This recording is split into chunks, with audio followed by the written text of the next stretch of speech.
those of you unaware of the Belong Arena Clash, it's a UK league focused mainly on helping upcoming players bridge the gap between casual and a higher level of competition. Mortal Kombat 11 is in the Arena Clash lineup this year and is already in full swing. The United Kingdom as a whole is included, and it features players from all across the country, where they compete from their local Belong store and play online against other territories, with the show being live streamed on a weekly basis. The weekly streams build towards what will eventually be an offline finals at Insomnia 65. We've teamed up with Belong to bring you a weekly highlight reel for the players involved, picking apart specific plays and top moments, complete with a weekly MVP. Without further ado, here are the best moments for Week 2 of the MK11 Arena Clash. This week featured the Bristol Smugglers versus the Colchester Centurions.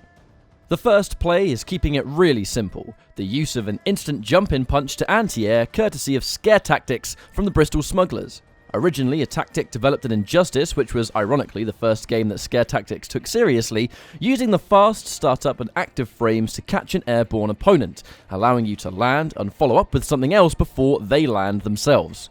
The counter marker appearing on the screen as well confirms that Liam did indeed press a button there, but it was not as fast, allowing scare tactics to beat it out. This works perfectly well for Aaron Black, as he's a character that thrives on grounded control thanks to the Acid Puddle special.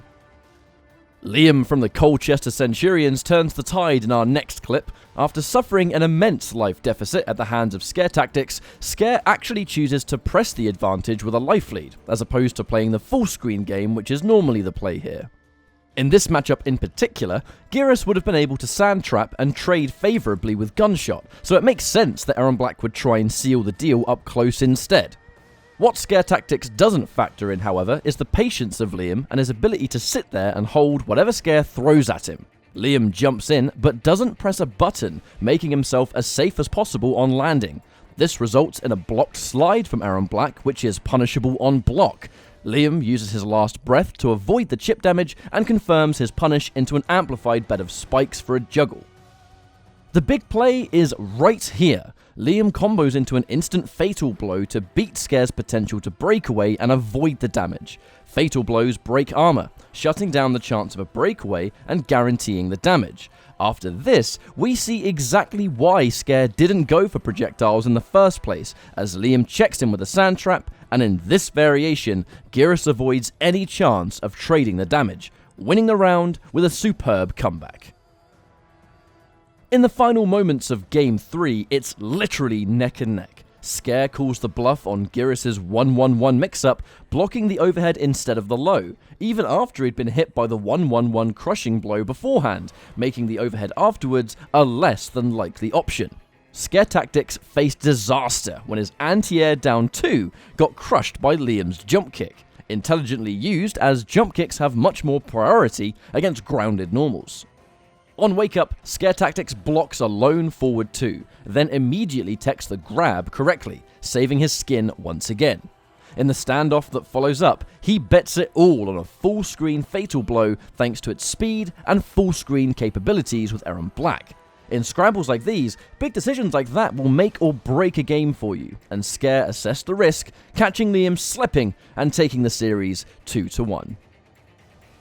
Up next, we have Omegadon I from Bristol Smugglers, one of the UK's slightly more old-school players, up against Ovi on the Colchester Centurions. The very first round is a nail-biter, and unfortunately down to the wire after a sequence of punishes that were left on the table, keeping Omegadon I on his final inches of health. Ovi decides to go in against Omega on wake-up, but isn't ready to confirm the string. Instead, he dials in the entire thing. This leaves an unoptimal combo instead of the round winner, and keeps Omegadon I alive. From this range, Noob Saibot utterly loses to Cassie's low gunshot, which causes Omegadon I to teleport as a last resort. This just so happens to be the right call, as Ovi dedicates to a full screen gunshot. In the final round, however, Ovi capitalizes on a missed low gunshot punish. Omegadon I chooses a down 1 for minimal damage when he could have got a lot more than that, and the instant down 2 to retaliate, crushing blows the throw attempt. This is a fantastic situation for Cassie, because if you end in a low blow, as OV does, you get a mix-up between throw and forward 4, as forward 4 beats crouching and button presses, and the grab will beat a simple block. Omegadon opts to crouch, which lets the forward 4 hit, and forward 4 on hit is plus enough to mix you up once again, of which OV grabs. Although Omegadon I hits a full combo off the elusive back 3 1+3 crushing blow, it's not enough to come back this time. OV played the final round exceptionally well in game number 1. If a Mercy lands in tournament, it has to be celebrated. Colchester's Heavy Lobster saw to that this time round against aka Fire of the Smugglers. The one thing to highlight here is that Liu Kang's forward 4 actually hits twice, even though it's a single button press. It's what allows Lobster to save himself from potential embarrassment after performing a Mercy to begin with. Because the second hit of forward 4 does so much damage, the armoured properties of Sub-Zero's Fatal Blow is irrelevant, as armour absorbs hits, but does nothing to prevent the health loss. aka Fire doesn't take the Mercy lightly apparently, as he proceeds to dominate Heavy Lobster in the next game, keeping the tools simple and utilising Sub-Zero's overhead and low mix-up game to its fullest effect. Right at the end, he enforces the instant overhead and then low block thanks to the forward 2 slide. Because it hit 2 amplified slides before this, the slide we see here crushing blows and finishes with immense damage. At this stage, when you're 1 hit from death and a failed block from overhead or low is in your mind, a throw is the last thing you expect. Certainly one way to come back for sure. Scare Tactics takes center stage for another time, and this time it's all about the bullet speed. Scare punishes OV's whiffed down 2 with a full launch. The breakaway causes the second hit of the string to miss, so Aaron Black can't special cancel into Acid Puddle. This doesn't matter, as Scare presses the advantage anyway and crushes a very odd flawless block attempt, resulting in a confirm into slide. Although we didn't see a confirm into Fatal Blow, which is what we usually would, the last resort is a standoff from full screen, and the game changer is that Aaron Black's rifle bullets are almost instant, whereas Cassie's gunshots are slower projectiles. If this was any other matchup where projectiles went head to head, Cassie probably would have won this trade, but Aaron Black's rifle speed in particular came off better in this exchange, and it was a fantastic choice. aka Fire is already up 1 game at this point, and he's playing the neutral against Jade exceptionally well. This is a character that wants you to be full screen and controlled, which is why Liam made the switch after game 1, but Sub-Zero's slide in this variation goes really low to the ground, acting as a great answer to this style of play. The final moments of round 1 is why risk versus reward matters. Liam attempts a whiff punish and confirms into amplified shadow kick, which is unsafe on block. Usually, breakaway would be an option at least, but Sub-Zero has both a stun and a fatal blow locked and loaded. After the shadow kick punish, it's as simple as 1-2 ice ball, and the grounded fatal blow is unbreakable, winning the round. Heavy Lobster scores a great round against Scare Tactics, pressuring him in the corner and beating Aaron's wake up 3 with a neutral jump read. As he was successful, he landed big damage and even chucked some extra on top by amplifying the flying kick. This is a good option versus Aaron Black, as his wake-up attacks in general are seen to be quite weak. It's especially easy to beat Aaron's up 3 on wake-up, which makes neutral jump such an attractive option in this situation. Scare Tactics and Liam play again, but this time things have changed up a little bit gameplay-wise. Forward 3-2 with Aaron Black has a gap in the middle that allows the defender to flawless block, and that's exactly what Liam does here.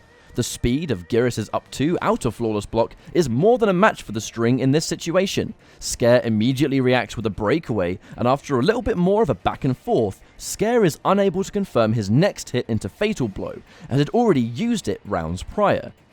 When he jumps in with a pixel of health remaining, the anti-air Fatal Blow from Giris works out because Scare Tactics had no defensive bar left to activate Last Breath. A nail biter, but in this case, it went to Liam. Finishing things off is the final play, and it's the closing series of the night. It's a simple one, but effective, enforcing the plus frames off a wake up 3, and realizing that Aaron Black's combo string right here will crushing blow if it's a counter hit. It juggles when the crushing blow hits, allowing for extensions, and the easy finish allows Bristol to take the crown this week. In each of these videos, I want to highlight a play of the week, followed by the MVP that scored it. For Week 2's Arena Clash MVP and strongest play, I absolutely have to reward it to Scare Tactics from the Bristol Smugglers. An upcoming but highly talented player who started with Injustice 2, he's gone into the MK11 Arena Clash as absolutely one of the players to watch. He was the main contributing factor to his team's victory against Colchester, and I have no doubt would be seeing himself and his Aeron Black in more clashes to come. That just about wraps up my take on what Week 2 brought to the table for the MK11 Arena Clash, and it's great to see so many new faces in the UK scene. I'm definitely excited to see how many of these players are able to excel their game even further in the qualifying weeks to come. Find out more about this and future seasons of the Belong Arena Clash over at belong.gg/Arena Clash. Thank you for watching, and I'll see you next time.